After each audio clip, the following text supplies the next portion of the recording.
बिस्मिल्लाहिर्रहमानिर्रहीम। अस्सलाम वालेकुम नाज़रीन, मैं हूँ साक़िब बशीर। हम 3 मौज़ूआत पे आज बात करेंगे। एक तो जस्टिस मंसूर अली शाह की जानिब से एक और ख़त जो है वो सामने आया है, जिसने एक बोंचाल सा जो वो बनाया है जुडिशरी में, अदलिया में। जस्टिस मंसूर अली शाह मुस्तकिल बुनियादों पर खतूत लिख रहे हैं। उनको ना तो सुप्रीम कोर्ट के आईनी बेंच में शामिल किया गया, ना ही उनको चीफ जस्टिस बनने दिया गया। लेकिन जस्टिस मंसूर अली शाह ये कहते हैं कि हम सिस्टम के अंदर रहकर ये लड़ाई लड़ेंगे, जहाँ तक जो है वो लड़ सके, सिस्टम से बाहर नहीं जाएंगे। वो ख़त क्या है? वो ख़त इतना अहम है, आप देखेंगे तो हैरान हो जाएंगे, सुनेंगे तो हैरान हो जाएंगे कि अदलिया में जजेस की तैनाती कैसे होनी है। किसी एक्स वाई जी किसी को उठाकर आप जज की कुर्सी पे बिठाते हैं, ऐसा नहीं होता। अगर ऐसा हुआ तो अदलिया तबाह बर्बाद हो जाएगी। तो उसके हवाले से बड़ा अहम ख़त लिखा है। इसके अलावा मिलिट्री कोर्ट्स का तफसीली फ़ैसला आ गया है, जो रिटन ऑर्डर आ गया है आज की समात का। तो उसमें एक तो एंगल ये है कि उन्होंने उनको इजाज़त दे दी और सारा कुछ, वो एक लीगल एंगल है। लेकिन एक ह्यूमन एंगल है कि ये 85 लोगों के हवाले से, मैं ये समझता हूँ ज़ाती तौर पे, 85 लोगों के हवाले से एक जो है वो ठंडी हवा का झोंका किस तरह होगा, इस पे बात करूँगा, मैं आपको बताऊँगा। इसके अलावा तीसरा मामला बड़ा इंपॉर्टेंट, 26 नवंबर जो कुछ डी चौक में हुआ, उसके हवाले से पीटीआई ने, बैरिस्टर गौहर ने बाकायदा तौर पर अब एक स्टेप ले लिया है। कानूनी जंग हुकूमत के साथ शुरू हो गई है। उस कानूनी जंग में जो डॉक्यूमेंट आया है वो आपके सामने रखेंगे, और उस कानूनी जंग का मतलब क्या है वो भी मैं आपको समझाऊंगा कि वो क्या है। क्योंकि पहली दफ़ा ये कानूनी जंग 26 नवंबर के बाद आज के दिन 13 दिसंबर को ये कानूनी जंग शुरू हुई है। तकरीबन 16 से 17 दिन के बाद इमरान खान साहब ने बड़ा बरहमी का इजहार किया था। कल जो अडियाला जेल में टॉक की थी अपनी उस लीडरशिप पर जो जेल के बाहर मौजूद है। तो सारी तफसील आपके सामने रखते हैं। आप हमें फीडबैक दीजिएगा, कमेंट कीजिएगा, और ख़ास तौर पर हमारा यूट्यूब चैनल सब्सक्राइब कर लें, बेल आइकन का बटन प्रेस कर लें। सबसे पहले जस्टिस मंसूर अली शाह। जस्टिस मंसूर अली शाह ने जो जुडिशल कमीशन की रूल मेकिंग कमेटी के सरबराह हैं, उनको रूल मेकिंग कमेटी के सरबराह हैं जस्टिस जमाल खान मंदोखेल। इससे पहले कौन था सरबराह? जस्टिस मंसूर अली शाह। उन्होंने रूल्स बनाए थे और बड़ी मेहनत की थी रूल्स बनाते हुए। तो जस्टिस मंसूर अली शाह जो है, उन्होंने इस कमेटी के जो सरबराह हैं जस्टिस जमाल खान मंदोखेल, उनको अपना एक ख़त लिखा है, 4 सफ़ात का ये ख़त है। उस ख़त में ये बताया गया है कि आपने हाई कोर्ट का कोई जज लगाना है तो उसका तरीक़ाकार क्या होना चाहिए, उसका मेकनिज़म क्या होना चाहिए। क्या हर कोई जज लग सकता है? क्या सिर्फ जो है वो जुडिशल कमीशन में 12-13 अगर मेंबर हैं तो 7 बंदे अगर वोट दे दें तो वो उसको जज लगा दें? उसका कोई और क्राइटेरिया नहीं है कि कॉम्पिटेंसी उसकी कितनी हो, कितनी उसकी वकालत हो, कितनी क्या सिचुएशन हो उसकी, क्या उसका कोई क्राइटेरिया नहीं है। ये सारी चीज़ें जो है वो इसमें हम जो है वो देखेंगे। इसमें जो जस्टिस मंसूर अली शाह हैं वो ये कहते हैं कि आइन का आर्टिकल जो जुडिशल कमीशन के रूल्स बनाने का मामला अदलिया की आज़ादी के लिए नहायत ही अहमियत का हामिल है। आइन का आर्टिकल 175(4) जुडिशल कमीशन को रूल्स बनाने के लिए बाइख्तियार बनाता है। रूल्स बनाए बगैर जजेस तैनाती के हवाले से जुडिशल कमीशन की कार्रवाई गैर आइनी होगी। रूल्स के बगैर जुडिशल कमीशन की कार्रवाई गैर आइनी होगी, अनकॉन्स्टिट्यूशनल होगी। ये कहते हैं आगे कि 26वीं तरमीम ने जजेस तैनाती के हवाले से अदलिया का तवाज़न बिगाड़ दिया है। आइनी तरमीम के बाद जुडिशल कमीशन में अदलिया अक़लियत और एग्जेक्टिव अक्सरियत में चला गया है। मतलब एग्जेक्टिव सारा जो है उसके पास है। अब एग्जेक्टिव में क्या है? पाकिस्तान पीपल्स पार्टी की रिप्रेजेंटेशन है, वहाँ पे नुमाइंदगी है। पाकिस्तान तहरीक इंसाफ की नुमाइंदगी है, पाकिस्तान पीपल्स पार्टी की जो है वो नुमाइंदगी है, नून लीग की नुमाइंदगी है, तो मुख्तलिफ पोलिटिकल पार्टीज़ की नुमाइंदगी है।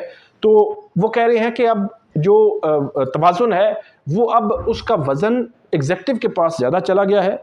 और इसमें ये कहते हैं कि एग्जेक्टिव की अक्सरियत से सियासी तैनातियों का ख़तरा जो है वो बढ़ जाता है। शफाफ रूल्स के तहत होने वाली तैनातियाँ अदलिया की आज़ादी यकीनी बनाएगी। جسٹس منصور علی شاہ نے ججز نامزدگی کے حوالے سے اپنی تجاویز بھی جسٹس جمال خان مندوخیل کو جو ہے وہ بھجوا دی ہیں، اور اس میں ان کی جانب سے یہ بھی کہا گیا ہے کہ اعلیٰ عدلیہ میں ججز تعیناتی رولز کمیٹی کو ان اصولوں کو مد نظر رکھنا چاہیے۔ ایسا جج تعینات ہونا چاہیے جس کی شخصیت اور پیشہ ورانہ ساخت پر سوال نہ ہو۔ ایسا جج تعینات ہونا چاہیے جو ایماندار، غیر جانبدار ہونے کے ساتھ ساتھ قانون کی حکمرانی کا حامی ہو۔ بہت اہم تجاویز جو ہے وہ جسٹس منصور علی شاہ کی جانب سے دی گئی ہیں۔ بدعنوانی سے پاک شخص کو جج تعینات ہونا چاہیے۔ ایسا جج تعینات ہونا چاہیے جو وقت پر فیصلے دے سکے۔ ہائی کورٹس میں امیدوار کو جج تعینات کرنے سے قبل رازداری کے ساتھ ان کے ساتھیوں، بار ممبران اور دیگر شعبہ قانون سے وابستہ افراد سے رائے لینی چاہیے۔ یہ جسٹس منصور علی شاہ نے کہا ہے۔ پہلے یہی ہوتا تھا، جو بڑی رازداری کے ساتھ اگر لاہور ہائی کورٹس میں ججز تعینات ہونے ہیں، اسلام آباد ہائی کورٹ میں ججز تعینات ہونے ہیں، پشاور ہائی کورٹ میں ججز تعینات ہونے ہیں، سندھ بلوچستان ہائی کورٹس میں ججز تعینات ہونے ہیں، تو جو وکیل جج تعینات ہونا ہے بڑی رازداری کے ساتھ ایک تو ڈاکومنٹس اس سے لے لیے جاتے تھے، اسی طرح بار ان کے ساتھیوں اور وہاں کا جو انوائرمنٹ ہے اس سے اوپینین بھی لے لی جاتی تھی، اور اس کے بعد اس کا فیصلہ ہوتا تھا کہ اس کو جج لگانا ہے یا نہیں لگانا۔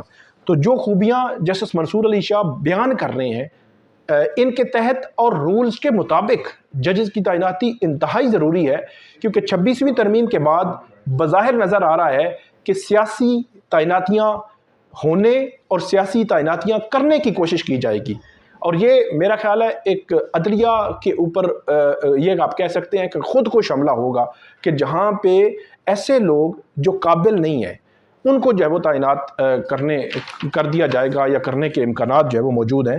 تو یہ ایک تو معاملہ ہے جسٹس منصور علی شاہ کا خط ہے۔ اسی طرح دوسرا معاملہ ہے فوجی عدالتوں کا معاملہ۔ اس کے حوالے سے میں نے آپ کو بتایا کہ ایک تو قانونی ساری بحث ہے جو آپ کو بتاتے رہے ہیں، ایک جو ہے وہ بحث ہے کہ ان 85 لوگوں کے لیے جو ملٹری کی کسٹڈی میں ہیں ان کے لیے ایک ہوا کا جھونکا جو ہے وہ ٹھنڈی ہوا کا جھونکا میں کیوں کہہ رہا ہوں، اس پر آپ کو لگتے ہیں۔ پہلے تو فیصلہ بتا دیتے ہیں، آرڈر انہوں نے بڑا سمپل اور سادہ سا کہا ہے کہ دوران سماعت وکلاء کی جانب سے سپریم کورٹ کے 13 دسمبر کے حکم میں ترمیم کی درخواست کی گئی۔ حکم نامہ میں ترمیم کا مقصد 85 ملزمان کے فیصلے جاری ہو سکیں تاکہ ملزمان کو رعایت حاصل ہو سکے اور ملزمان جیل منتقل ہو سکیں۔ وزارت دفاع کے وکیل خواجہ حارث اپنے دلائل جو وہ رکھ سکیں گے۔ سماعت کے دوران فریقین کی جانب سے کہا گیا 13 دسمبر کے آرڈر میں ترمیم کی جائے۔ فریقین نے عدالت سے استدعا کی کہ فوج کی حراست میں موجود 85 افراد کا فیصلہ سنانے کی اجازت دی جائے۔ 85 ملزمان کے خلاف فیصلہ سنانے کی اجازت دی جاتی ہے۔ جو ملزمان رعایت کے حقدار ہیں انہیں رعایت دی جائے۔ جو ملزمان جیل کاٹ رہے ہیں ان کو متعلقہ جیل حکام کے حوالے کیا جائے۔ فوجی عدالتوں کے فیصلوں کا اعلان سپریم کورٹ کے فیصلے سے مشروط ہوگا۔ سپریم کورٹ کے اس آرڈر کا 85 ملزمان کے حقوق پر اثر نہیں ہوگا۔ سمپل اور سادہ انداز میں اس کا مطلب یہ ہے کہ یہ 85 ملزمان جو ملٹری کی کسٹڈی میں ہیں ان کے ٹرائل اگر مکمل ہو چکے ہیں تو ان کے فیصلے سنا دیے جائیں گے۔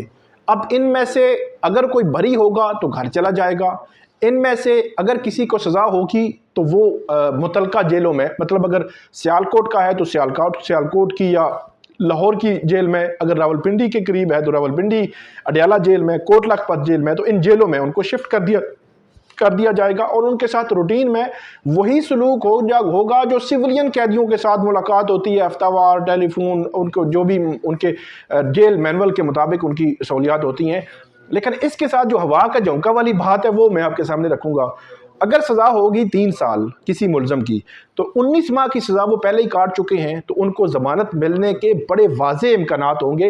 ہائی کورٹس میں وہ اپیلیں دائر کریں گے، ساتھ ہی سزا معطلی کی جو ہے وہ درخواستیں دائر کریں گے، سزائیں معطل ہوں گی اور ضمانتیں ہو جائیں گی، کیونکہ 3 سال میں سے 19 ماہ مطلب 1 سال اور 7 ماہ جو مطلب سزا کا زیادہ حصہ وہ پہلے ہی کاٹ چکے ہیں۔ اگر سزا 5 سال کی ہوگی تو اس کے بھی امکانات ہیں، لیکن 3 سال کے زیادہ امکانات ہیں، 5 سال کے بھی امکانات ہیں۔ 7 साल सज़ा होगी तो उसके भी जल्द या कुछ देर बाद जो है वो उसके भी ज़मानतें होने के इम्कानात हैं। मतलब 3, 5 और 7 साल बातदरीज आपको मैंने बताया, तो ये ज़मानतें होने के इम्कानात मौजूद हैं। तो ये लोगों के लिए मेरा ये ख्याल है कि थोड़ा सा ये होगा कि अब फैमिलीज़ को कम से कम इतना पता होगा कि उनके ख़िलाफ़ जो केस है उस केस की नोयत या उनके खिलाफ जो फैसला है, जो उनको सज़ा दी गई है, उसकी नोयत क्या है, वो कहाँ पे होंगे, किस तरह होंगे, उनके साथ मुलाकात कैसे करनी है। अब वो मिलिट्री की कस्टडी से वो बाहर आ जाएंगे। आखिरी बात मैं करूँगा, ये वाह का झोंका है, अल्लाह खैर करे। इसमें जो आखिरी बात है, बैरिस्टर गौहर ने एक क्रिमिनल कंप्लेंट इस्लामाबाद की सेशन कोर्ट में दायर की है। कल 14 नवंबर को उस पर हेयरिंग शुरू होनी है। तरीक़ाकार ये है कि इसमें वज़ीर-ए-आज़म शहबाज शरीफ, वज़ीर दाखिला मोहसिन नकवी, उसके अलावा अता तारड़, ख्वाजा आसिफ और कुछ और लोगों, IG को भी इसमें फ़रीक बनाया गया है। इस्तदा ये है कि इनको समन किया जाए, नॉन बेलेबल वारंट्स जारी किए जाएं और इनके खिलाफ कार्रवाई की जाए, क्योंकि इन्होंने जो भी 26 हुआ नवंबर को जो कुछ हुआ यहाँ पे डी चौक में, उसके ज़िम्मेदार ये हैं। उसमें तकरीबन 39 लोग ज़ख्मी बताए गए हैं गन शॉट से। इसी तरह इस कंप्लेंट में 12 हलाकतें बताई गई हैं और 139 मिसिंग PTI के वर्कर्स बताए गए हैं। अब 14 दिसंबर से ये समाअत शुरू होनी है। देखते हैं कि इसमें क्या डेवलपमेंट होती है। आपको अपडेट करते रहेंगे, हमें फ़ीडबैक दीजिएगा। अल्लाह हाफिज़।